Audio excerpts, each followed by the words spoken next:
Wrestlers Let's Talk, here with a very special episode for those of you, all of our condiments out there have been tuning in for the last 6 to 8 weeks. We have been reviewing A&E's documentary series, WWE Legends Biography, and this is our finale episode. We're dubbing it Clash at the Cookout. We're all in our wrestling garb. We've got the accountant, drill sergeant, the professor, the instructor. Damn it, I keep forgetting it. Sorry, Jim. Fail P. And we got Mickey, Mangotis, Mangati, Manicotti. Manigot. Sorry, I'm not Italian. Mickey Manigot. Bobby Broccolini. Nino Noni. The man with 3 names. Took a baseball bat off the knee. What do you want me to do? You got no knees. You're Nino. This is Clash at the Cookout. We will be reviewing the final 3 documentaries that we hadn't got to yet. Ultimate Warrior, Mick Foley, Bret Hart. We've also got some fun segments and vignettes planned. And Mickey is cooking us some phenomenal food. Italian tacos, basically. We got some, I don't know if you can see this, we got some shrimp scallopinis.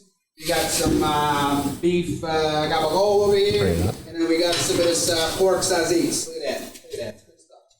Yes, the pork saziz.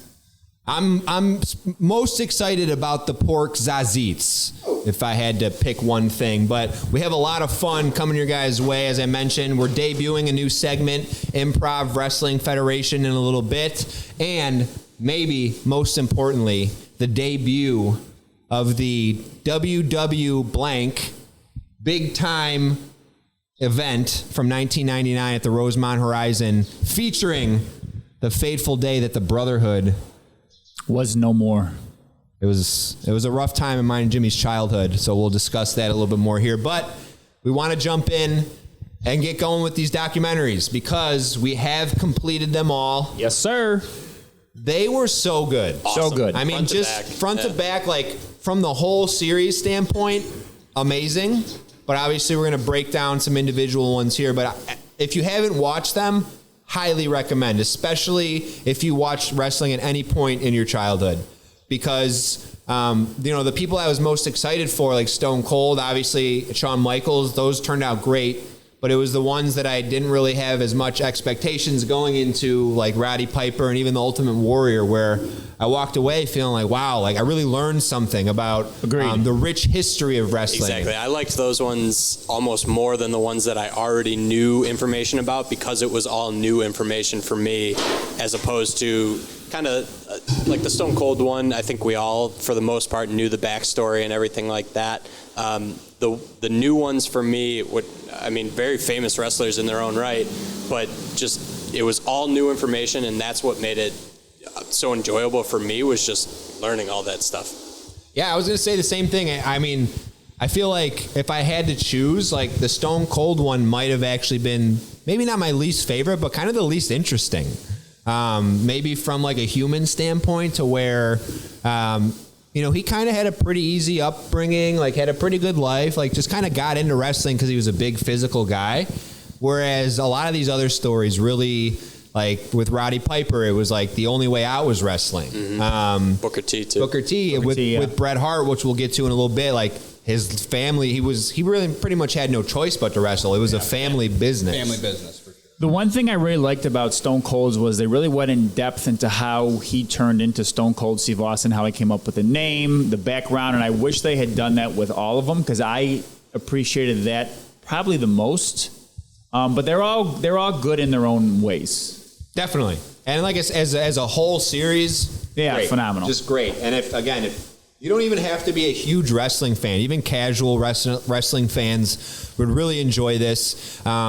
There's just something to me about the storytelling of documentaries. It's just such a cool, huge. It's a cool medium for it. And then obviously for the ones that are still alive, having them involved and having some say in it, I always appreciate that because you know that it's not just like slandering somebody, which kind of felt like happened with a couple of these. Yes. With the guys Macho that did Man pass. in particular. Yeah. Even Ultimate Warrior a little bit. Yeah. This was rough. and Ultimate Warriors was definitely. WWF did him dirty. So we'll start there because that's the first one we're going to preview for this episode.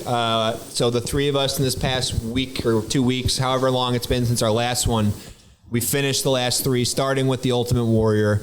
And I thought this was a really cool story to take in because he was a little bit ahead of our time, but he's so well known in the WWE lore. Like yes. you see shirts of the Ultimate Warrior. LeBron wore the Ultimate Warrior shirt after they beat the Warriors. And you've seen like the high energy videos of him running down to the ring. I think just about the only thing I knew about him going into it was the gifs that the gif of him running the ring, where he's like, hey, he's holding the ropes. He's exactly. Or he's sprinting down his high energy. So to know that about him, but to never experience it firsthand, watching him wrestle, I really enjoyed. Had no idea he started with Sting as a tag team partner. I didn't know until that either. I watched. And he had no idea. honestly got into trying to get into bodybuilding before even going into wrestling. And he was a big dude. He had the bodybuilding physique for sure. You talk about wrestler physique. I mean, at the time, he had... Mike, I'll take that. Yeah. He had the peak physique. Not to try and rhyme like that. Oh, here we go, baby. Hell yeah. Can I get a hell yeah? You're not going to slam that thing? Casually. Has to now. But as they dove into it, his ascent, one of the commentators mentioned, like his ascent is as good of a period in wrestling as you can find from a single wrestler, to where basically within 5 years of entering the business, he was the WWF heavyweight champion. And people weren't thrilled with him that he ascended as quickly. And honestly, I think that was his downfall. Yes. Was the fact that he ascended so fast, was that he thought he was owed everything. Yeah. Which the big thing with that is that his ascent was so fast, but there was no, what's the word for humble, like plateau? No, there's no like. he didn't get humbled at all. Oh, humble. Gotcha. He just was a shot straight to the top. He thought like, okay, I want all of the money that Hogan has. I want everything that Hogan has. And I deserve it. And everyone's like, dude, I put years and years and years into this business to be where you're at, and you have no. It was a very entitled attitude. Exactly. Yes. He didn't respect the business, and for that he didn't have the respect of his locker room. He didn't like the business. He didn't. He wanted to be famous. He wanted to basically tell everyone from his past, like, F you. This is where I'm at right now. I became famous. I did what I needed to do. It was super different from a bunch of the other documentaries that we watched too, because a lot of those guys were super humble and thankful for, the grind that they put through, the opportunities that the business gave them. Right. And this just seemed like watching night and day. the stark contrast between him and Bret Hart. I would say him and Bret Hart's wrestling styles. Bret Hart was a technician.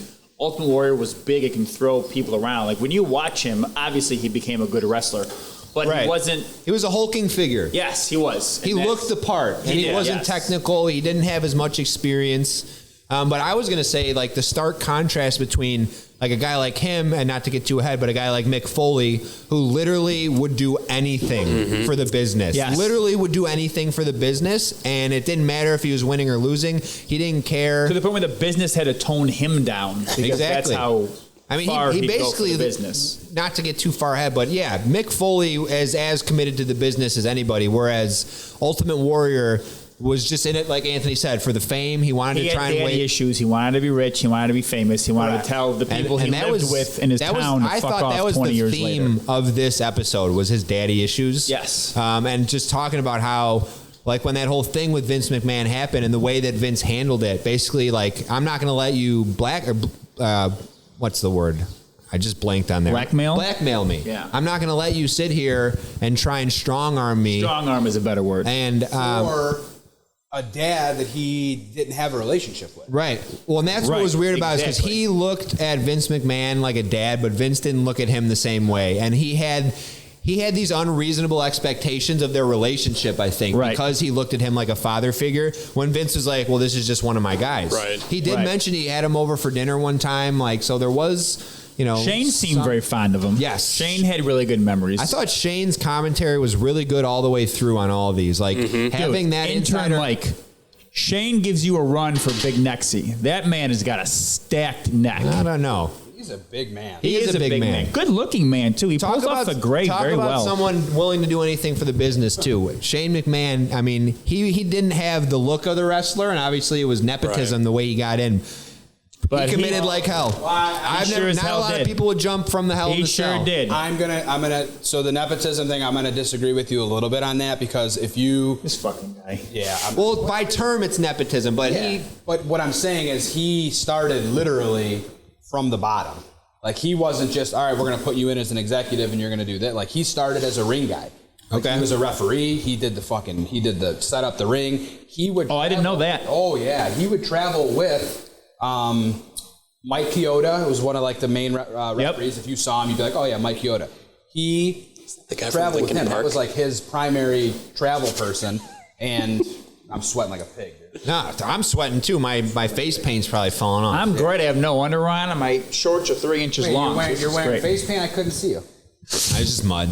Yeah. So Shane definitely paid his dues in the business, and I think that's why he garners as much respect as he does because, like I said, he started from the bottom. Now we're here. That's interesting because I'm going to bring him up later for one of the things that we're doing. So I'm glad you said that. Nice little teaser there. Yeah. So am I. Nice little. Maybe I am too. That? Maybe I am too. How we'll about see. that? Can we talk real quick how bad Vince's ties are? Did you notice that he had the tie with the printed? It was printed, but the knot was just. I can't focus on anything but his like plastic-looking face. What's worse, his ties or Sterling Sharp, Shannon Sharp. Shannon Sharp, the ascot. It's the second time we brought up Shannon Sharp, and isn't he an ascot guy? He wears like no, that's Charles Woodson. Oh, okay. No, but they both have the giant knot. It's literally like the huge knot. Like, Vince McMahon has been wearing 90s style suits forever. Like he just him and MJ. Yeah, exactly. They just haven't grown out of that big baggy suit, which is big, so weird. Thick tie. Imagine being able to afford any tailor in the world and wear your suits like that. I'll never understand. You know what? More power to him. One thing I will say about Vince, when he talked about the Montreal screw job and how, which we'll get into, he could have left the building and he faced Bret Hart head on and did what he had to do. I give Vince a lot of credit. He didn't back down from anything. He did what was best for business. And it's easy to say that, but to actually do it and then have the repercussions that he did. I mean, when I can't find a pair of underwear big enough. When I look at Vince, I think that everything speaks for itself. Every decision he's made, there's really no room to question him because of what he's built. Yes. And as we've seen in all of these documentaries, back at the time when he's building it, it wasn't this empire that it is now. Wrestling was so localized, and there were so many different outlets out there that you could join, and it wasn't just like, go to WWF, that's the place. They had to build it up to be that, and Vince did that. Yes. Vince took his dad's idea and made it way better. But back to Ultimate Warrior a little bit, I think so much of the focus seemed to be of his outside of the ring life because his in-ring life was kind of short-lived. Yeah. He kind of just had that hot streak, and he still always had the popularity and everything like that, but it's just, I think... So not only was he not humbled, Tone, as you said, but once he won the championship, he didn't have a storyline anymore. Right. So he rose to the top so fast, and then that was kind of it. Well, I think that was kind of one of... He was the champion for less than a year? They said less than a year. And I think that was maybe one of the few times you could say that was like a big oversight on Vince's part. I mean, he saw this guy, and he saw him as Hogan's replacement, and he ascended him to the top so quick. But then the steroids thing happened too, so it was kind of but even before that, you ascended him so quick, and then you had no good people to put him against. Right. Like... You know, you gotta. I mean, obviously Vince McMahon knows what he's doing, but at the time, he had the look of being like that guy. He sure did. I don't think Vince anticipated him having that attitude that he ended up having. Agreed. And thought he would be more reasonable to work with, and then that would work in some better feuds and stuff like that. Yeah, the big thing that my neighbor will always talk about. My neighbor doesn't like the big monster. Like the big monster guy, because what ends up happening is, unless you're Andre the Giant, right? So Andre the Giant went undefeated for like 6 straight years. Well, he should go undefeated exactly for 6 straight years, because who the hell is going to beat Andre the Giant, right? Exactly. So when they label, like think about like a Goldberg, right? Goldberg, the Giant, you know, the big Brock Lesnar. Brock Lesnar. These are guys that should never lose straight up. Right. Right? And then they talk about, and they did not talk about this in the A&E. The A&E one. They talked about in Dark Side of the Ring. Ultimate Warrior was the only guy, I want to say in like 4 or 5 years, to pin Hogan straight up. Yeah. To win like a straight match where he slammed him, did his finish, and won the match on a pinfall. That's the first time that's ever happened, and how long did it happen? So where I'm going with this is that my neighbor always talks about, like, well, what do you do after he loses or after he wins? Like, you're not going to have him win and go on a streak of, beating everyone for as long as you are, because eventually the guy's got to lose. Well, who's going to be the guy to come and win, right? Look at the Giant. Look at Goldberg. Kevin Nash, I think, beat Goldberg with some stupid taser. It was like the cattle bullshit thing. Yeah. Well, then what happens after he loses? Does he go on another 500 match winning streak? So I see where the issue was in the Warrior with him not having the opponents and him not having the people to be able to. And was that because Hogan was towards the end of his? He wanted a break. Hogan wanted like a. He wanted to do movies. He wanted to start. He was doing Thunder in Paradise, Suburban Commando. The best. Oh my God, Mr. Nanny, Suburban Commando. He wanted a break. He wanted to kind of relax a little bit. And then he ends up going on the break. Warrior is... It's really interesting because you think about that. If he hadn't done that, that's the natural rivalry, is those two paired together. So if he doesn't take that big break... hulking guys. Right. Exactly. And I think now that you mention it that way too, just the way that Vince kind of sought out Warrior to bring him in, had this grand plan for him. I don't want to say that it's warranted. He has the attitude that he has. But you could see how his ego would get huge when Vince has the power to make anybody, chooses you, makes you, ascends you, makes you champion. So yeah, your head's going to get a little bit big. Be like, this guy thinks I'm a superstar. Right. I should get paid like a superstar. But it was sad to kind of see. He seemed like a guy who was never really able to recover from that downfall. Mm-hmm. Well, and then the WWE releases the downfall of the Ultimate Warrior on DVD, which that was some bullshit. I'm not gonna lie, that was some bullshit. And I could not believe Hogan talk to him at his induction, Hall of Fame, where he kind of like expressed regrets for like. But Hogan's remarks in that DVD were probably the most piercing. Very damning. Mm-hmm. So I don't know how. Very damning. I'm kind of with Tone. I feel like I'm over Hulk. Hogan's a piece of shit. Like, plain and simple. I thought about. I'll just tease what we're going to do later. He's not a good wrestler either. He's just big. Well, nobody back then was a good wrestler until, again, and I mentioned this, I want to say, when did I mention this? I mentioned it. Shawn Michaels, I think right before HBK. Okay. But that was the big thing. We talked about the steroid scandal. Yeah. And that was when the Ultimate Warrior came back and he was smaller and everyone was like, this is the different guy. Right. The same guy. Right. Well, it was the same guy, he just was off the juice. Right. And he started juicing again. They get rid of all these guys. They bring in Bret Hart. They bring in Shawn Michaels. They bring in guys who are technical and blowing the roof down. And these big boys, these Hulk Hogans, the Macho Mans, all these people who, I think Macho Man was a good wrestler. Yeah, he was a good wrestler. Ultimate Warrior was garbage. Hogan was absolute garbage. Like, Austin started out, I mean, it's a different era, but Austin started out as a great technician and then kind of changed up his method. But, yeah, it was... They definitely did the Warrior dirty, but at the same time... Kind of did himself dirty. He kind of... He did. He wrote his own story. I just think that was kind of above and beyond their part to release that DVD. That's Definitely. And I thought it was... shady shit. He obviously struggled to find like his next thing after wrestling. He tried a bunch of different stuff. He tried to build the Warrior brand and became a motivational speaker. That went over real well. Yeah, I don't know about motivational, but he spoke. And then, but to see him finally like have a family and be happy and find peace with himself, and then die right after he gets inducted and appears on Raw. I mean, that was so sad. I didn't know that it was that quick after his Raw appearance. Like literally the next day he dies. He basically gave his own obituary, which that's morbid when you think about it. But it was kind of cool. I mean, it's kind of a cool way for the Warrior to go out. But I liked seeing him like his attitude at that point in his life though. Like he finally seemed at peace and happy. He I think he finally realized like what he went through and what he did to kind of damn himself, what the WWF did to damn him. Yeah. It was kind of, like you said, he was at peace, I think, just kind of looking back and realizing all the shit that happened. And how about him filming that commercial for that little kid that Vince made him do? Why am I doing this? I didn't even say that. Yeah, it was incredible. If anyone ever messes with this kid, they're going to have to answer to me. This is bullshit. Why do I got to do this? This is bullshit. The kid was an asshole. That's why I told him to F off. Well, it's just so funny too. Like at that time, that like the wrestling industry was so uncertain that Vince felt the need to do that because of that kid had parents who like were backers of the WWE. So like, that could like end. It could like end the company, right? Because of how who that kid was connected to. So it's crazy to see how far wrestling has come to where now it's like a machine.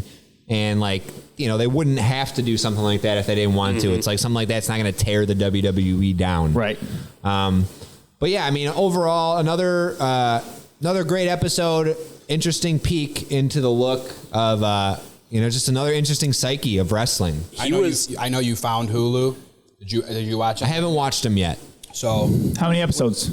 There's 3 seasons. Oh, dang. So there's some of them that you can skip over. There's a few that you for sure should watch. Obviously Owen Hart, Chris Benoit, the Montreal Screwjob's a good one. The Ultimate Warrior one they just did. So like they did one kind of like at the same time, and it kind of seems a little bit more like a slam piece. Like they're trying to kind of screw over his name. But then there's like some areas where it kind of redeems him and all that stuff. But yeah, it's definitely a good contrast between the two of them to watch Dark Side and then watch the A&E one and kind of compare and contrast. Is there a reason why you haven't hibachi style thrown that up in the air, caught it on the... My spatula's too dirty. Oh, okay. For sure. Give it a go.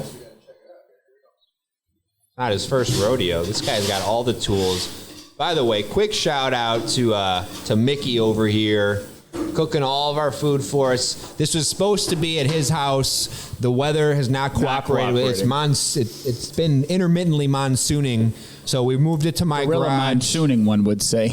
And I got the FBI crawling up my ass out there, and I'm dealing with this RICO case. I don't know. I've broken kayfabe like 100 times. It's all right. My character died after my promo. So. There it is. Oh, right in the trash. Solid. I like it. 10 out of 10. Would recommend. We're going to wrap up the talk on the Ultimate Warrior doc. We're going to take a quick break here. When we come back, we're jumping into Mick Foley here at Clash at the Cookout. Hey, where's the freaking gabagoo?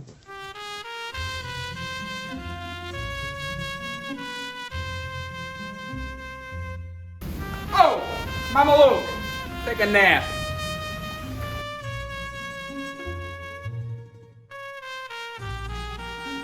So this is it, huh? This is the BLTW. Nicky Manigot, Nino No Knees, and Bobby Broccolini has been fighting all over the world. And now, I gotta fight this shit? I got my prosciutto sandwich over here. I'm losing my fucking appetite.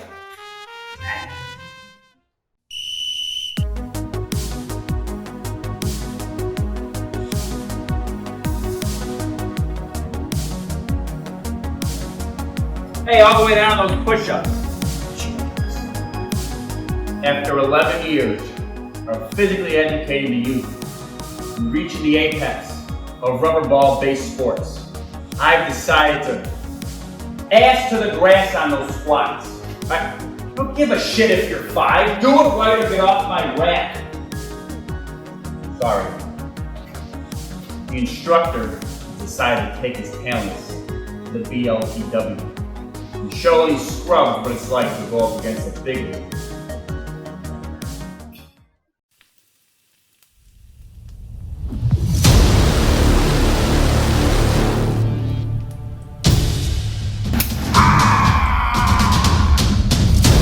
The Grill Sergeant is here to take over the BLTW. I'm the hottest guy on the roster, and like a propane tank, I'm due to explode! I got a license to grill, but I shoot to kill.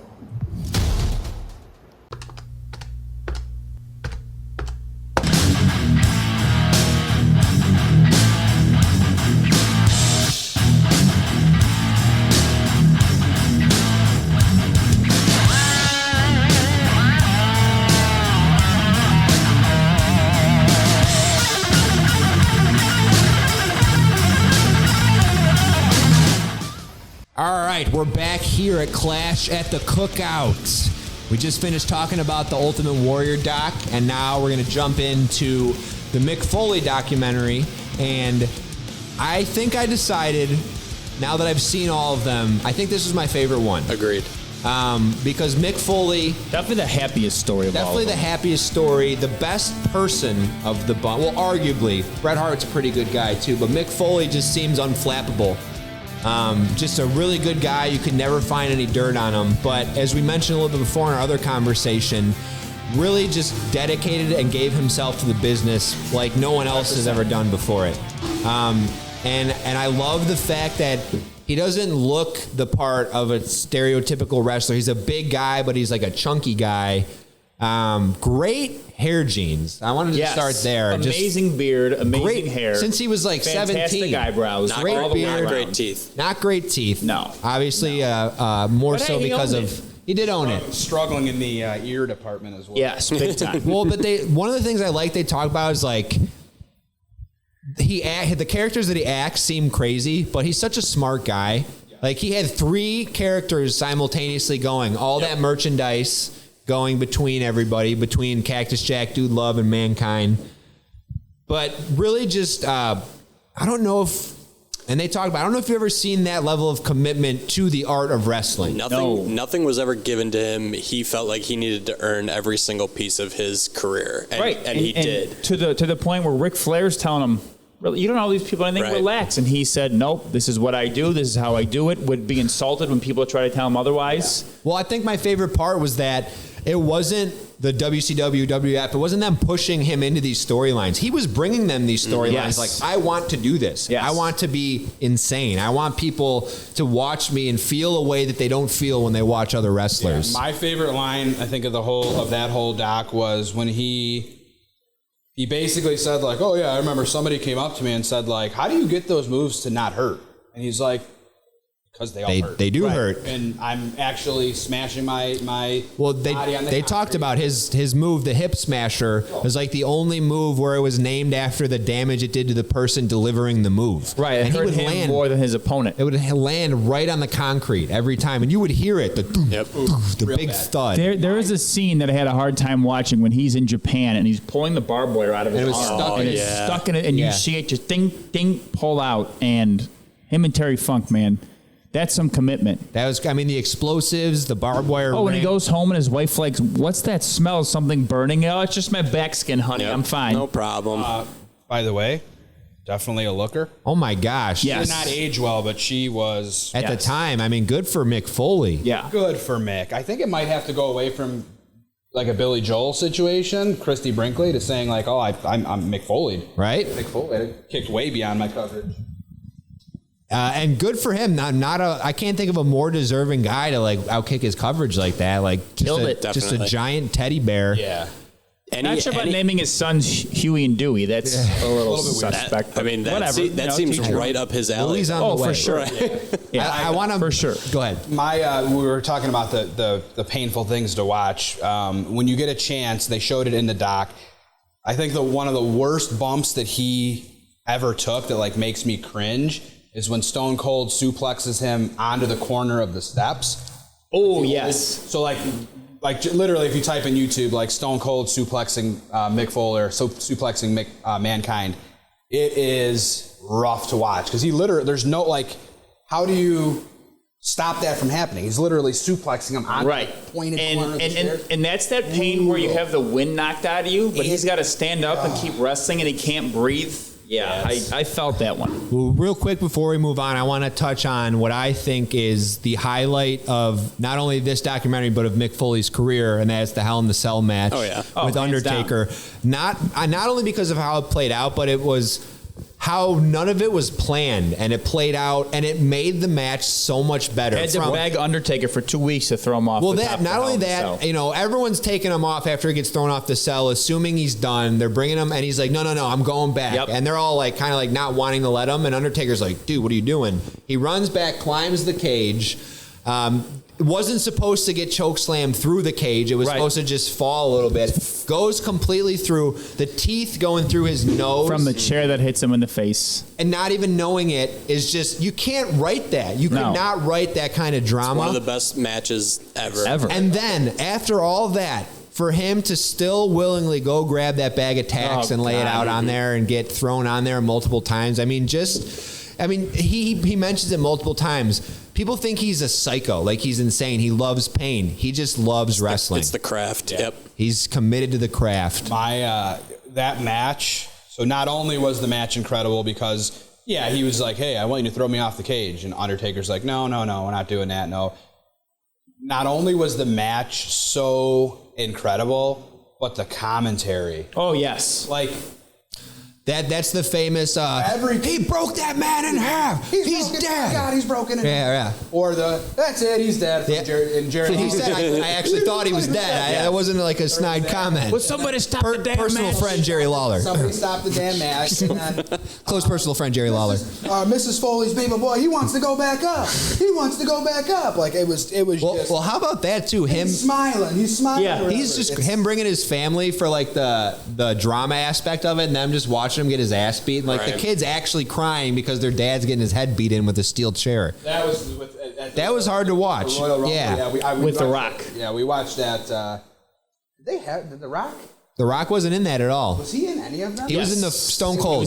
I was surprised he wasn't in Mankind's. He was also. I agree. So as we talked about before a little bit with the Ultimate Warrior, how he just got ascended to the championship, Mick Foley is the perfect example of earning that championship, where he put in so much time and commitment to the business that he earned that chance to win the championship. And that hearing that crowd when he won that title, that was awesome. It was electric. Do you know that was the nail that sealed the Monday Night Wars, right? Really? So because WWE was taped, WCW would make comments about WWF's show, and they would kind of talk shit about it.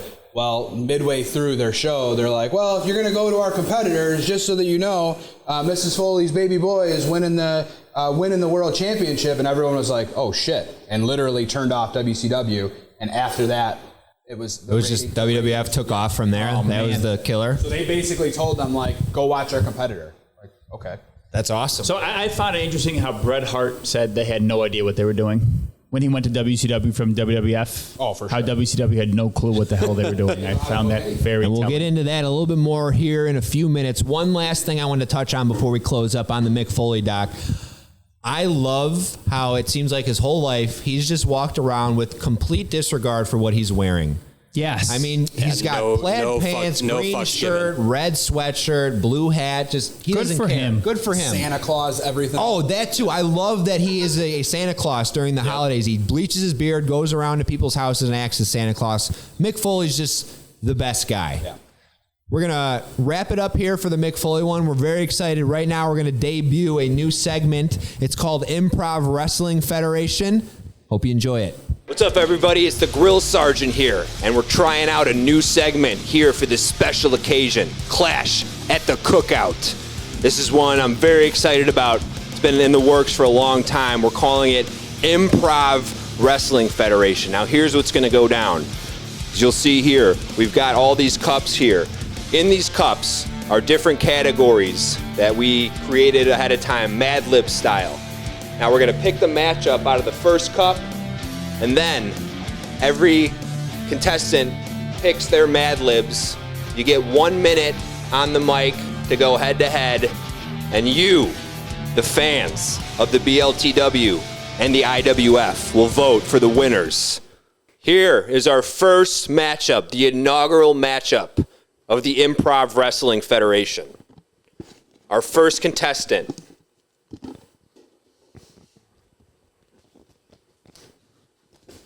The accountant.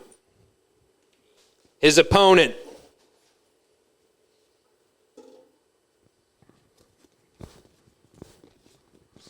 The Grill Sergeant. All right, we're here with round one, the Grill Sergeant versus the accountant. As is customary, we'll do rock, paper, scissors to decide who goes first. Rock, paper, scissors, shoot. paper, scissors, shoot. Yes. All right, the grill sergeant is up. And I'm about to whoop on this pale, candy-ass baby face from Havana, Cuba. My ass, we all know who the bad guy is in this situation. And it's not this dweeb.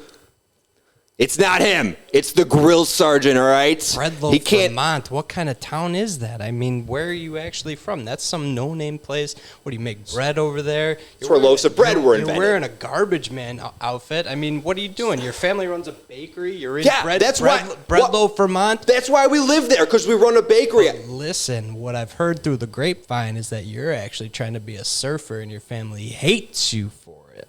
My dreams are my dreams, okay? All I know is this asshole can't turn left. If you're... All right? He went to Taco Bell, and all of a sudden he's got ass burns from a chemical explosion. Okay, so... Whoa. That was right. Whoa. Yeah, well, his baby face... I don't want to even see it anymore. It's so ugly. Listen, you got so many different things going on here. You got a trash man uniform. Are you taking out the trash? You bringing in the trash? But you're from Breadloaf, Vermont. Your family runs a bakery, and you're trying to be a surfer. How many different things you got going on, man? I'm that guy, all right? I've got as many things as I want. Pal. I am that guy, pal, all right? Not that guy. I only got one hand worth of fingers, but I'll shove this nub right up your ass. I'm not afraid, all right? Cut, I guess. I don't. All right, so I guess we got to do this rock, paper, scissors bullshit. Get it started. Here we go. Standard operating procedure. Here we go. You ready? Yes. All right, rock. What are you mean? doing? Rock, paper, What do you scissors. mean? You failed PE? What are you doing? That's how you All fail right, everything. okay. Here we go. Rock, What the paper. fuck's that? I can't Listen. work with this Oh, guy. I got 5 fingers. I only use 3. Listen, how about I go first? Rock, How about I fine. go first? Fine. This fucking Fine. guy. All right, here we Fine. go. All right. I'm not talking into the microphone. I got to talk into this fucking thing? I hate this fucking Okay, wrestling. good. All right, here we go. Listen. Give up my day I job. got, Gene Simmons over here, all the way from Rough and Ready, California. Okay, he's got a nail in his nutsack. He's got Right there, toenail. buddy. He's got Right there, toenail. buddy. Oh, it's my turn. I get to talk. He's got toenails that are about 65 inches too long. All right. There's a little trick here. He only wears a size 6 on his shoe, but he needs a size fucking 18 for his toenails. You know what I'm saying? So Rough and Ready, California, looking like, Richard Simmons, whatever the hell you want to call him. You're a bum. You're a bum. You know that? My name's the Instructor, number 1 mountain man from fucking Florida. The only mountains you ever seen, the one popping out of your dago over there. Hey, why are you blinking so much? Take those sunglasses off. Why don't you show everyone how you blink fucking 10,000 times in a minute? I don't blink 10,000 times in a minute, all right? Cap that 5. That's a world record, by the way. Okay? Fart, Virginia, your assless chaps. Okay, listen, when you got an ass that looks like this, you're going to want to show it off. Okay, you're going to want to show it off. Hey, put these fucking things back on your head. Sorry, making me dizzy. Having a hard time seeing. Test these. He's got a nail in his nutsack as we speak. It's got rust on. He's got to get a tetanus shot. Take it out of your mouth first, then you can keep talking. All right, okay. Fuck you. All right, welcome back to Clash at the Cookout. We hope you guys enjoyed the debut of our segment, Improv Wrestling Federation. We had some fun with it. We've gotten to eat Tony's delicious tacos that he made Italian for us. tacos. Italian tacos, they're phenomenal. Delicious they are. Each one was individually just Amazing. as good. They're all phenomenal. Tony, you're a great cook. Appreciate it. And the sauce, the fucking sauce. sour cream. What's the sauce? Hey, I got Nona Gina's maniac. Something like that. So we're going to end this is the end, guys. This is it. After 6, 8 2-month weeks. culmination, just about. Whatever we've been doing this. In the works for a while. This is the final doc, the Bret Hitman Hart documentary. I feel like they chose a good wrestler to go last for these. There was just something about his story that just kind of was positive. And Bret Hart, the wrestler himself, he always stood for honor and integrity, and that was kind of his for wrestling. And that was and seeing his story, growing up, family of 12 kids, kind of towards the back half of he's kind of in the middle towards the back half. But he's got all these brothers. Everyone's in the family business. The sisters are marrying wrestlers. I mean, literally, his whole. He's what, top 2, 3 for you? No, not that high. No, I mean it depends on what you're. He belongs on specific specific Mount Rushmore. So, Which ones? So technician for sure. He wasn't like great on the mic, so I kind of take him off of that. I think he's one of the best pure wrestlers, for sure. Well, Vince refers to him as the best champion the company's ever had. And see, that's another thing too. Like, when you're champion, your champion, the best champions are going to be the best wrestlers of all time, simply because the champion is the main face of what's going on. The Ric Flairs, the Hulk Hogans, the Rocks, the Stone Colds, he's the main face on the merchandise and all that stuff. Bret Hart, to me, is always that honorable mention. He's always that fourth guy on the Mount Rushmore because of all the shit that he sold, the impact that he had on the business. He just didn't put the company over the top. Yes, that's my Interesting 2 cents on him. But yeah, I'd say greatest wrestlers of all time. He's probably, I would say 6 or 7 on my list. Okay. And the story that they told was basically that he didn't want to get into wrestling growing up. It was a family business, but he was more into like music. He seemed like kind of a stoner almost, like into the Doors and all that stuff. And then tries to go to film school, and their lizard dies in the movie that they're filming.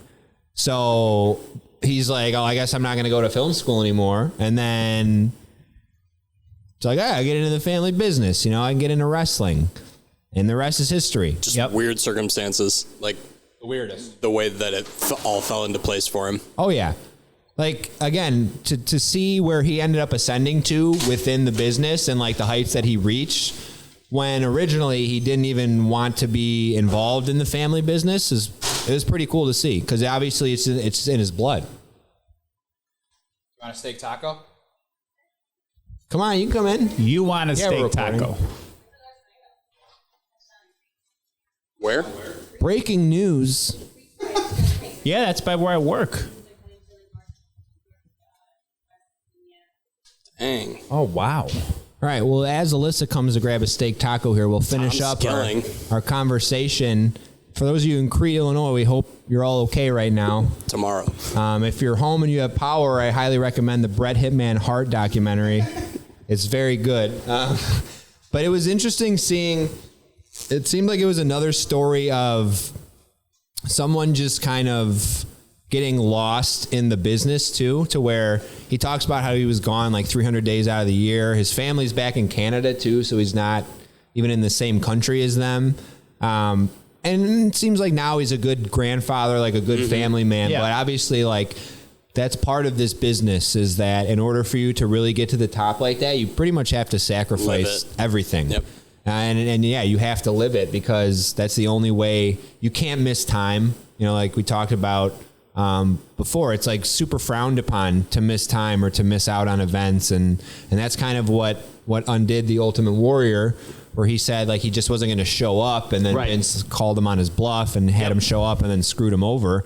But, that's the nature of the business. And I think Bret Hart understood the business more than most, which is why all that stuff about the Montreal screw job affected him so much. Hits a little bit harder when you see, because he did dedicate so much to WWF and to Vince McMahon. And for him, the amount of money he passed up initially to not go to WCW. I was floored when he said that. They were offering him $3 million a year guaranteed. And he was making and he passed it up for $500,000 a year, which got rescinded like 6 months later. Yeah. So for him, and then to hear how he was just, how, like you said, the WCW were morons. They didn't know what they were doing. And he was just coasting at WCW. He didn't want to be there.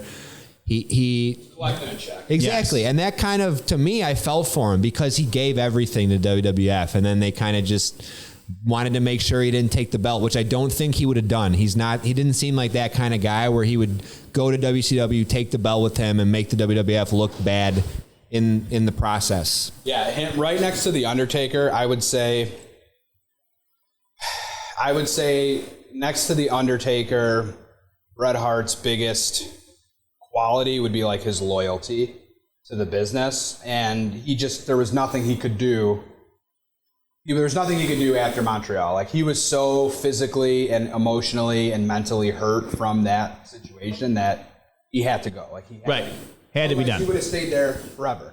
Yeah. You know what I mean? He would have stayed if he could have. If they would have given him, any more money, or if Vince didn't screw him over, financially, he would have stayed there forever. But he's at the point where he's like, I need to feed my family. I need to do this. I need to do that. They're offering me $3 million. You're going to pay me this, but then rescind the offer. He's like, I can't do it.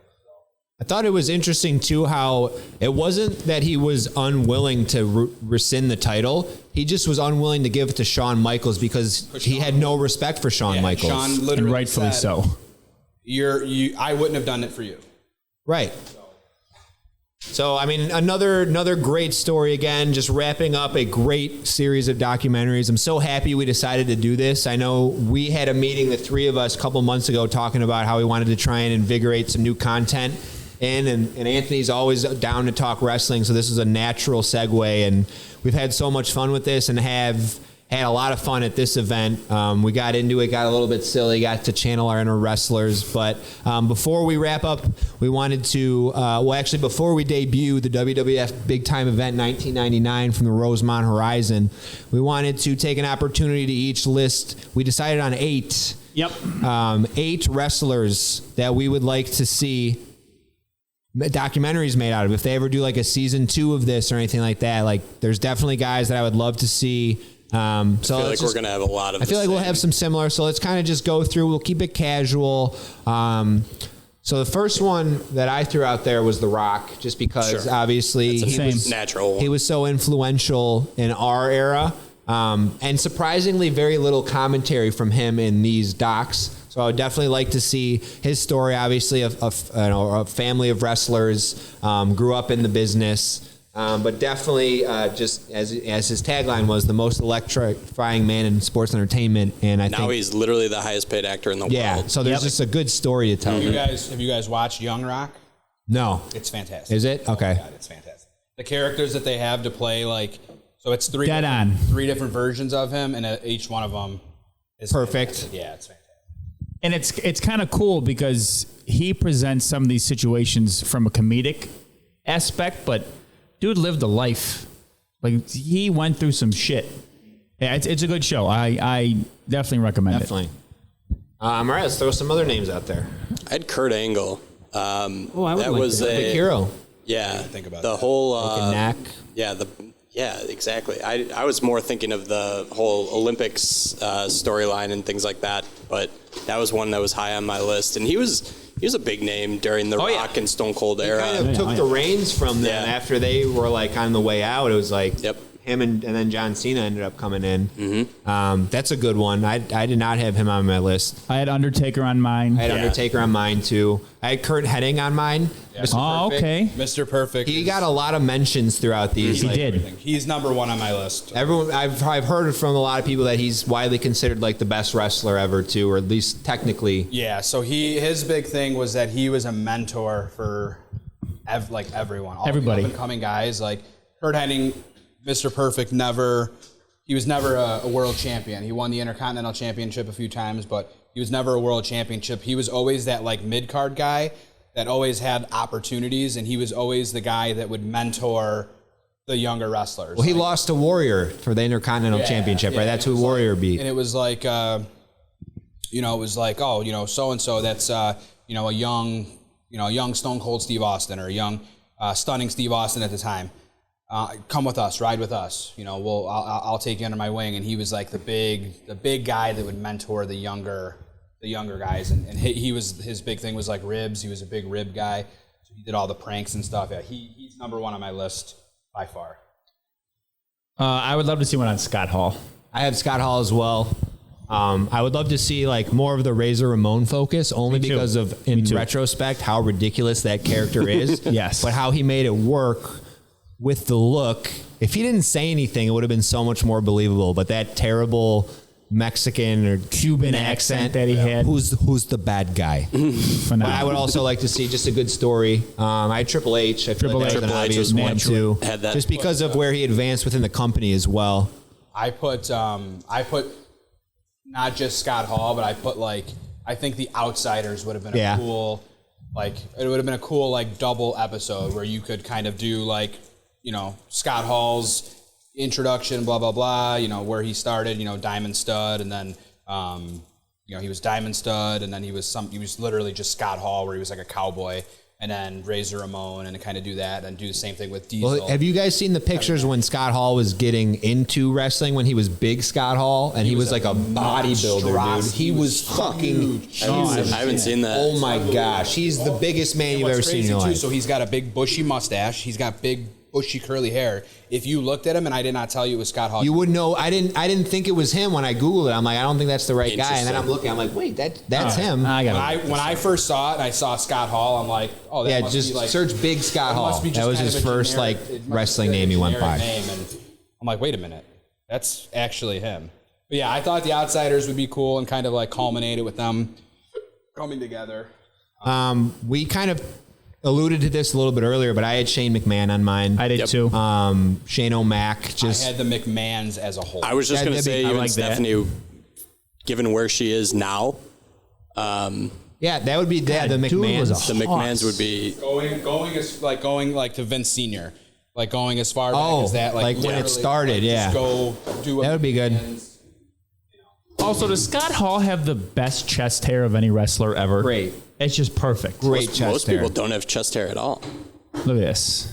Huge. Oh my God. Because he's 6'8". I mean, like legit 6'8". That's a massive human too. I had a DDP on mine also. That's a good one.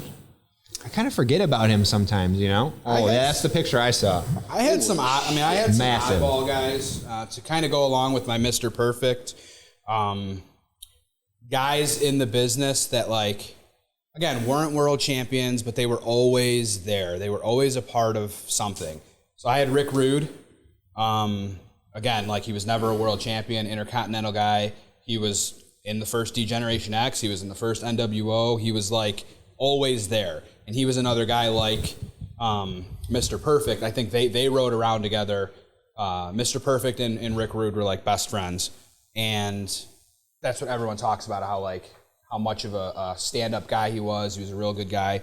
And then another real oddball one that I had was the Big Boss Man. Oh, I love the Big Boss Man, dude. Was another guy that was, like, literally always there. Like, he always had some sort of high-profile feud or, you know, storyline or whatever it was. And he was another guy that, like, anyone that ever says anything about the Big Boss Man, they freaking love him. Interesting. Such a class act, great guy. Like, he always played the rough and tough. Yeah, he played a prick. Guy that's gonna beat the shit out of you, but, like, I guess in real life he was. I always loved that character. I don't know why. I just thought it was a cool, like, authority figure. Yeah.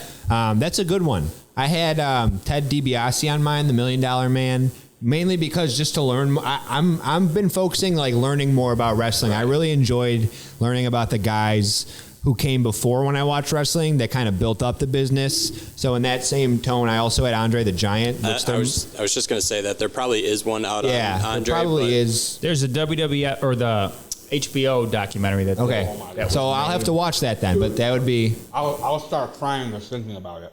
That good? Oh my God, it's so good. People in Crete, Illinois, if you have power tomorrow, make sure you are watching the Andre the Giant. HBO Max. But honestly, like, at the end of the day, I think I would watch a documentary on any wrestler. You could do one on El Snow, and I'd find a reason to watch it. They've all got stories. I kind of like that, actually. Help me. Scotty Too Hottie. Jerry Lawler's kid. Jerry Lawler, close personal friend. Jerry Lawler's kid was too cool or too sexy. Oh, really? Yeah. Grandmaster Sexy? Really? Yeah. Really? I didn't know that either. That sucks. Close personal friend Jerry Lawler. I believe he Epsteined himself. Oh. So the government, government did it? No, yeah. I think he was murdered by Hillary Clinton. Got it. I actually had Jerry Lawler as one of mine too. I'd like to see. Close personal friend. You know what? I actually had him on my original, and I could not think of it. I'd like to see one about Bischoff instead, but I'd like to see one about JR, about his commentary, because he's been in, I never realized too, he went across, like, he was in ECW, he was in WCW, he's like been in everywhere basically. What's he in now? What's it called? AEW. Yeah. So all in all, great series. I'm really happy we did this. Anthony is going to be joining us a lot more outside of just these documentaries. He's been adding a lot to the show. We like having the 4-man crew. Mike as well, who was behind the scenes. Come here, Mike. You can come and get in front of the camera real quick. Intern Mike killed it. Mike, thank you. You don't Mike. even know what Mike was doing behind the scenes. As of right now, he was keeping Butters out of here, who kept, Alyssa kept letting her out, but it's beside the point. Also had no idea he was such a photographer / videographer. Yeah, his vision has been phenomenal throughout all very this. good. As you'll see. He's also been fluffing me underneath the grill this entire time. Got to do what you got to do. Technical producer has some dirty jobs sometimes. Got to work By your way to the fluffing top. me, I mean combing my chest hair out. Yeah, duh. Get your minds out of the gutter. No more casting couches in Hollywood. But we are going to wrap up our conversation there. We appreciate everyone who tuned into this. We had a lot of fun making this. But we're going to send you off with the moment that you've all been waiting for. This is the debut of the WWF Big Time Event 1999 live from the Rosemont Horizon, a.k.a. our parents' backyard. It's the fateful day that Jimmy and I, as the Brotherhood, broke up and fought for the Hardcore Championship. So without further ado, here's the match. Yeah.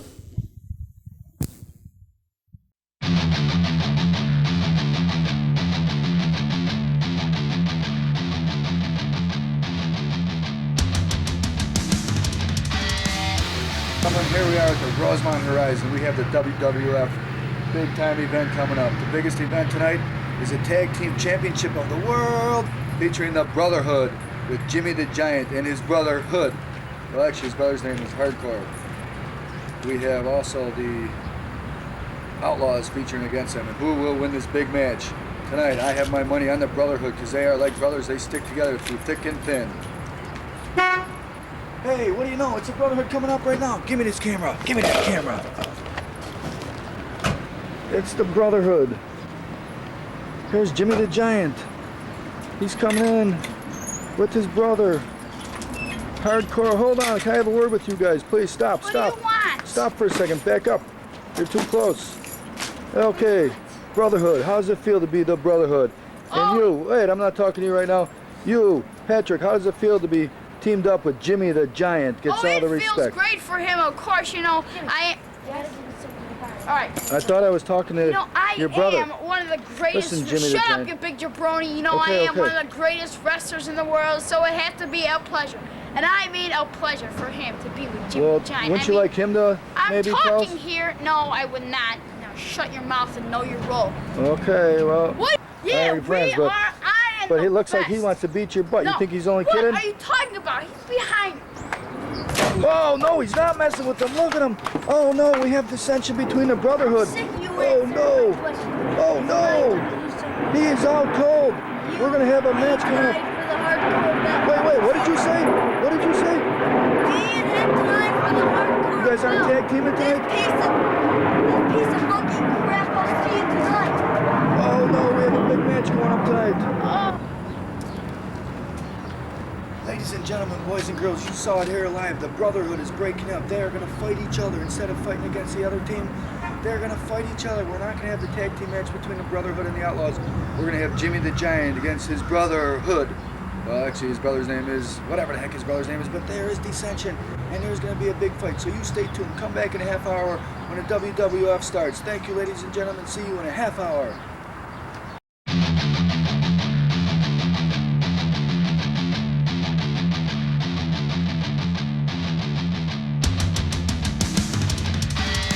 Ladies and gentlemen, here we are for the match. We got the Brotherhood going against each other. This is going to be a wild one. Here comes Jimmy the Giant. He looks like he's ready to fight. Whoa, look at him. He thinks he's the tough guy. Okay, now his opponent is his brother, Hood. Actually, his brother's name is Hardcore Riley. Sorry about that, Hard Rock. Come on down, Hardcore. There we go. We're going to have the match of the century. Okay. Whoa, he means business. Oh, no. Look at this going on already, folks. It's ready to start. Ding, ding, ding, ding, ding, ding, ding. Whoa, he smacks him. Whoa, another smack to the face. Hardcore is going at him. Whoa, these guys look like they're not even fighting.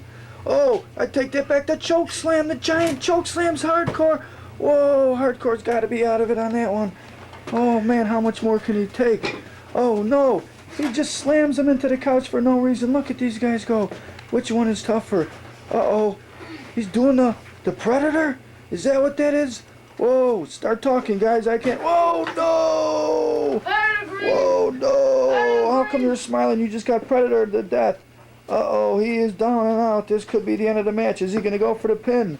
No, he's going to go for the pain instead. Oh, no, look at him go. This poor guy. Oh, no. What the heck are they doing? Oh, my gosh. He reversed it. He reversed it. What's going on? He's going to... Oh, no. Cover up those legs. Oh, no.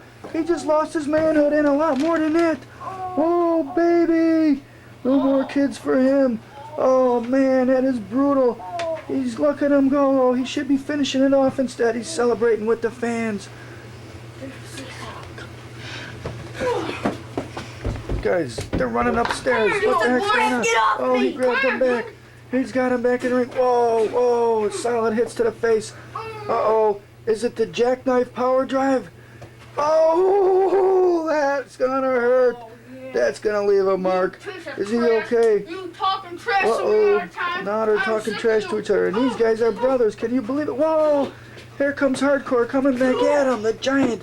Is he stumbling? He could be stumbling down. Whoa, no! Look at this. Hardcore picks up the Giant. Oh, no. He's Rochambeauing him. Oh, he slams him into the couch. We got a match going now. Jimmy the Giant is dazed and he's down. But he's up again. He's choke slamming him again. Oh, it's a low blow. Whoa, he rams him into the couch again. I forget what the name of that move is, but it was something. You guys should have seen it. Uh-oh, into the turnbuckle. He is amazing how much punishment this Hardcore can take. Another choke slam by the Giant. Could it be? Whoa, yes it is. Oh, man. What is going on between these brothers? When next time you see that piece of trash, that's your brother out there you're fighting. make sure he's in the hospital. Yeah, he's he'll be got in the all those hospital, all right. Oh, shut up! He picks up the belt. He smacks him with the belt. That's both of their belts. Hardcore smacks him with the belt. Jimmy the Giant is down. Hardcore Riley is coming at him. He's taking off. He's going to jump on him from the top turnbuckle. Whoa! I think somebody's bleeding, maybe. Oh, no, the camera keeps on focusing. Okay, I think this is the end of the match because it looks like Hardcore's going to... Oh, Jimmy the Giant is up again. There they come again. Here comes Hardcore. Whoa, Hardcore's got him in slabs. Whoa, no. He's got him in the dog cage. He's going to put him in there. Oh, he should lock it and close it. He can't get his long legs in there, though. Look at Hardcore go. Whoa, man, we got a match going now. Hardcore better get the heck out of here if the Giant ever gets out. They think the Giant's smart enough? Probably not. Giant, are you in there? You need some help here? I'll help you, Giant. Hey, what the heck did you do? You're in there for good now, boy. I feel sorry for Hardcore. The Giant is loose. Whoa, no, he's got him. Oh, he's hitting him with the bat. Oh, no. Again with the bat. Somebody better put a stop to this. Whoa, right in the face. He's got a wooden bat. Whoa, he's beating on him. Somebody help this man. Somebody put a stop to this. This match is over. That's enough. Hardcore, leave him alone. It's over. Whoa, he's still beating him. Uh-oh, the Giant's got the bat. Whoa, no, these guys are going at it. What the heck are they doing? Whoa, no. Oh, the stunner. I thought that was Stone Cold's move, but Hardcore can do it too. The Giant is stunned. Oh, he gives him a rock dance. He's going down. Are you Jambroni? Uh-oh, the Giant's getting back up, though. You better watch out, Hardcore. Oh, Hardcore's going up top. He's going on top of the ropes. Whoa, no! This could be brutal. Oh, he's got him on the house. Oh, he just throws him down like he wasn't even there. Whoa, he throws the top on him. We got a match going now, fellas. Oh, no! He's throwing him. Whoa, he threw him right in the house. Uh-oh, Hardcore's got to be out by now. He's dragging him out. Oh, no, Hardcore's got to be out. Let's get the camera over there. See, whoa, Hardcore kicks him back. Oh, man, these guys are tough. Here comes Hardcore. What's he going to do? He's picking up the bat again. That dirty, rotten cheater. What's he going with the bat again for? This is supposed to be fair. These guys are supposed to be brothers. What the heck are they doing? Oh, no. He's got him on top. Whoa. Whoa. Whoa, Oh, through the table. Oh no, they're still going at it. Hardcore's got him. 1, 2, 3. The match is over. Ding, ding, ding, ding, ding. Hardcore is the champ. He's still beating on him. He's still beating on him. Somebody better come save the Giant. The Giant's up. The Giant's after him now. Whoa, the Giant cold cocks him. Whoa, he gets him again. Now Hardcore is out. This could be it, folks. The match is over. Hardcore's already won. Hardcore's already won it. Oh no, he's going against the ropes. What's he doing? The rock dance. He slams into his head. Hardcore is down and out. Hardcore Riley's got the belt, but is he ever going to be the same again? He might end up in the hospital. Where did the Giant go? What is the Giant doing? The Giant's going to hide. He's afraid. He's hiding behind the bush. Why is he doing that? He must be embarrassed. Here comes Hardcore Riley. What is going on here? I guess the match is over, folks. Match is over. We got the match. Oh, what's the dog doing in here? We got a dog coming in here. Where's the Giant? Here comes the Giant. The Giant's coming back, baby. The match is over, but the fight isn't over. Oh, he's got a metal plate. He's hitting him with, right across the head. Whoa, no, he's got him again and again and again and again. The Giant will not go down. He went down. They both went down. Hardcore's still hitting them. Ladies and gentlemen, thanks for tuning in. We'll see you next week on WWF Championship Wrestling. He's got the belt. He brings the belt down. We're not done again. Now the Giant is beating on him. Oh, but he got him with the belt. They're both down. Ladies and gentlemen, we will see you next Monday of Championship Wrestling.